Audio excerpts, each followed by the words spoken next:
Good evening, ladies and gentlemen, and a warm welcome to the True Crime Cocktail Hour. For everyone who's new here, welcome. We've got a couple of new subscribers. Where have you been? No, I'm just kidding.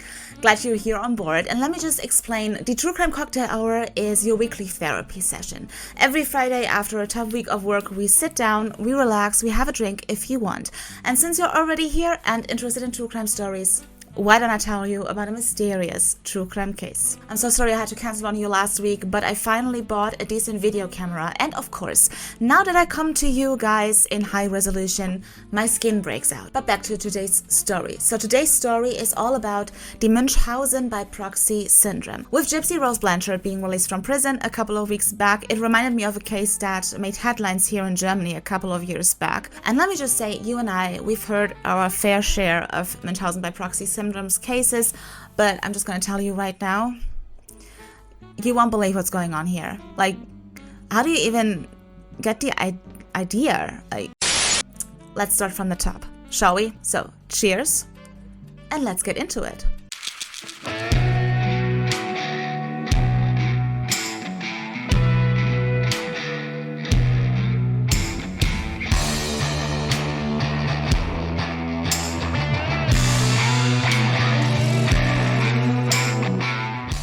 So it's September 2007 and we are in the heart of Berlin at the Helios clinic to be exact.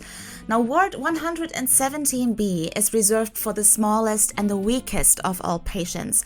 117B is the children's ward. Now this is where they treat everything from minor inflammations all the way up to cancer. And this is also where you find specifically trained staff, and they have a very high standard of hygiene. But for a couple of weeks now, there's one patient in particular who keeps the team around Chief Doctor Dr. Martin very busy.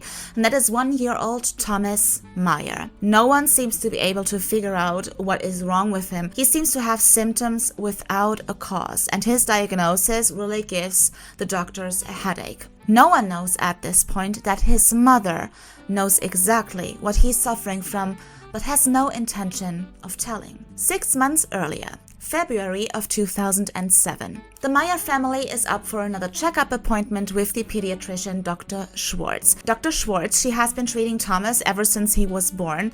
You know, the pregnancy with him was very nerve-wracking, very exhausting for Mother Helen, but Thomas, at least for the first year, was developing magnificently. But at this checkup, Dr. Schwartz is all of a sudden really surprised. Thomas has developed way too few muscles for his age, and it also seems like he's not able to coordinate himself properly.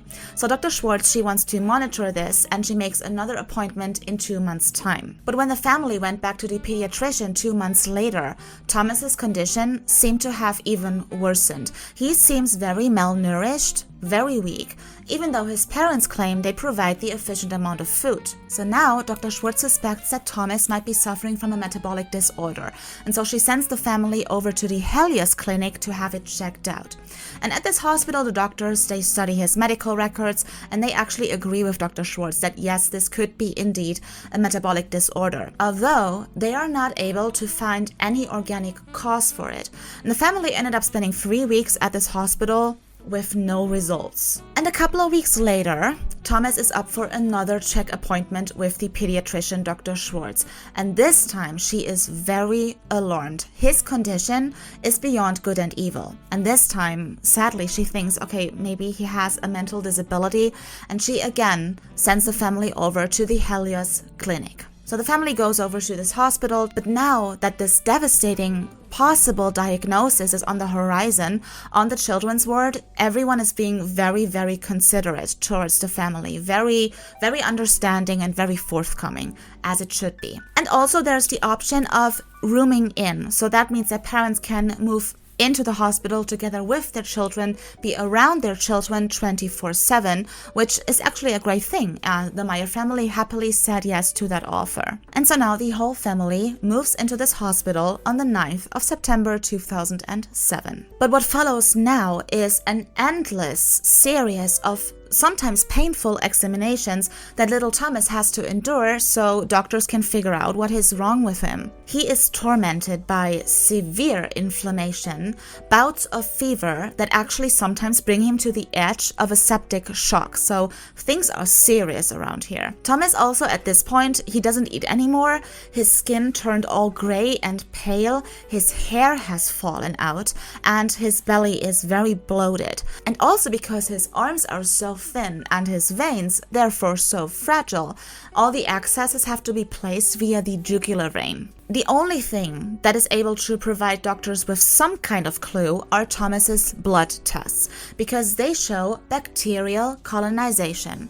Oddly enough, bacteria that is normally found in the human intestinal flora. So now the doctors think, okay, maybe this is a perforation of the intestines. So they check that out, and it can be ruled out. As well can blood cancer. And so as the last measure, because they are at the end of their wisdom, they turn the Myers family room upside down and clean everything very thoroughly. Maybe the germs and the bacteria in his blood actually do come from the hospital. It's possible, but yet still very unlikely given the high standards of hygiene. And apart from that, no other child on this ward shows the same kinds of symptoms. Thomas is the only one. At this point, after weeks of examinations, the team around Dr. Morton gets really, really restless. No one is able to figure out what is wrong with this little boy, and his condition gets worse and worse every single day. And then things get so bad over the course of October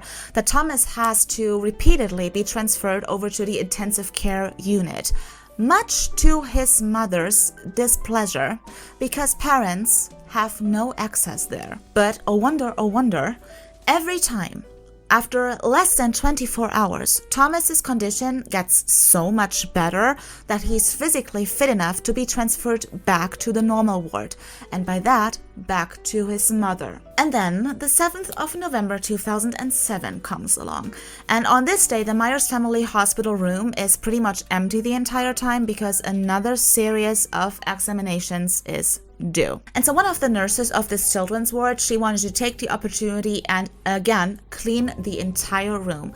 And so she does that, and while she's doing that, she spots a toiletry bag sitting open on the floor. And when she took a look inside, she spotted 2 disposable syringes, and one of these syringes had a brownish substance in it. Yes, babe, that's where we're going. So this nurse, she gets a really weird feeling from all of this. She doesn't trust what's ever going on here. And so she informs her superior.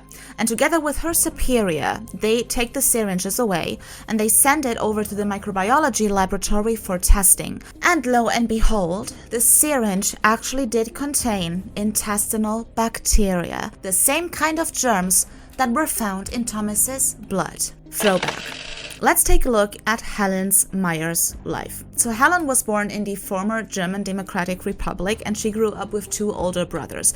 We don't know that much about her childhood, and we know that it wasn't really a good one. Her father was an alcoholic, he was violent, he was abusive. Great. Also, school couldn't really make up for it. Helen often found herself feeling overwhelmed by the workload and the stress that comes along with it, and so she ended up dropping out of school without a diploma. But then eventually Helen got a job as a hotel receptionist, and this is a job that really did her good. She felt accepted, she loved the job, and her colleagues and superiors, they really liked her. Especially after she told them, we don't know why, about her alleged heart condition. And so her colleagues and superiors, they believed her. I mean, why wouldn't they? And they took pity on her. And so from that point on forward, Helen was relieved from a lot of the work, like she just had to do the basic stuff, apart from the attention she got and loved. It was also during this time that Helen met her future husband, Marcus, and everything went normal. They started dating, and then Helen fell pregnant, they got married, and a year later, little Thomas was born. And then a couple of months after Thomas's birth, Helen fell pregnant again. But as you remember, the pregnancy with Thomas was very nerve-wracking and everything but easy for Helen. Helen is very petite, she's not really the strongest, and so yeah. Yeah, it was a lot. And so she decided against having that second child. So back to 2007, in the hospital, Helen portrayed herself as this loving and caring mother. And at first, it seems like she really is. But the nurses, they would notice that every time Helen showed affection, like every time she was stroking her son's hair or holding him or cuddling with him, there was this certain amount of emotional coldness. You would think that she was holding an object and not really her son or a human being for that matter. And then at the beginning of October, Thomas was to be transferred over to the intensive care unit for the first time. And Helen, oh my goodness, she resisted. She fought hard with hands and knees, you know? I'd rather take him home. He can die at home. This is what she told her husband. Helen eventually did agree to have him transferred, but not before the head doctor had to threaten her with the youth welfare office, because this head doctor, she eventually had enough of this. It was around this time that chief physician Dr. Martin thought about Münchhausen by proxy syndrome in the case of that family for the first time. But he never told anyone about his suspicion because, first of all, that is a very serious and very offensive claim. If you are wrong, then you can destroy your career and possibly other people's life with it. There was this case recently, Maya Kowalski, that was her name, right? I'm sure you've heard about this. Her mother committed suicide because doctors thought she had Münchhausen by proxy. Can you imagine? Like, this could actually happen. And so he just kept his suspicion to himself.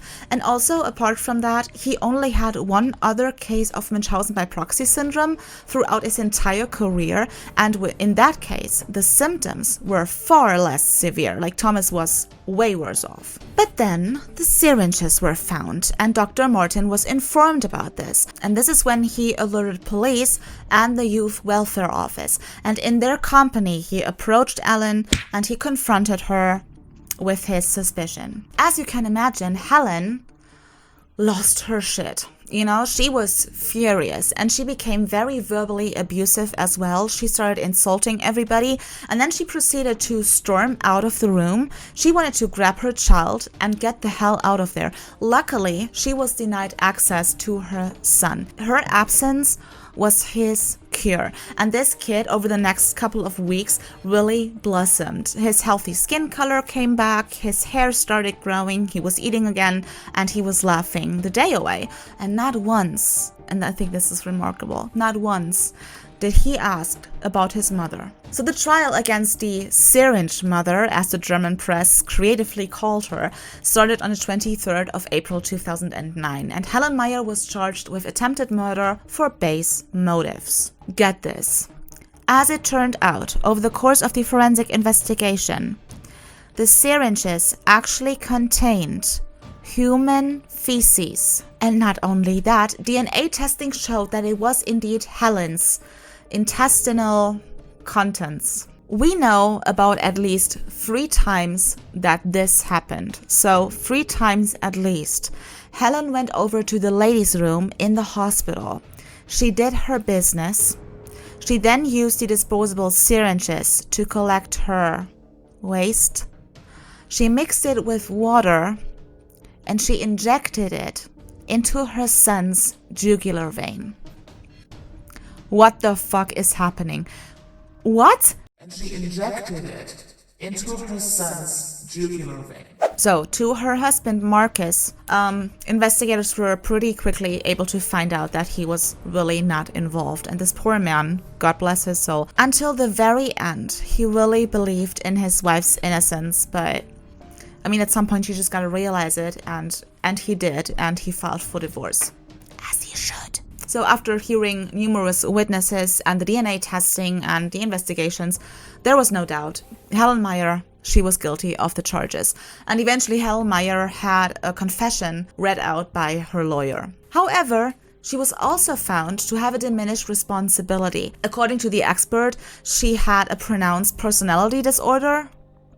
That came on top of the Münchhausen by proxy syndrome. And what can I say? She ended up not being charged for attempted murder, but only for child abuse and physical harm.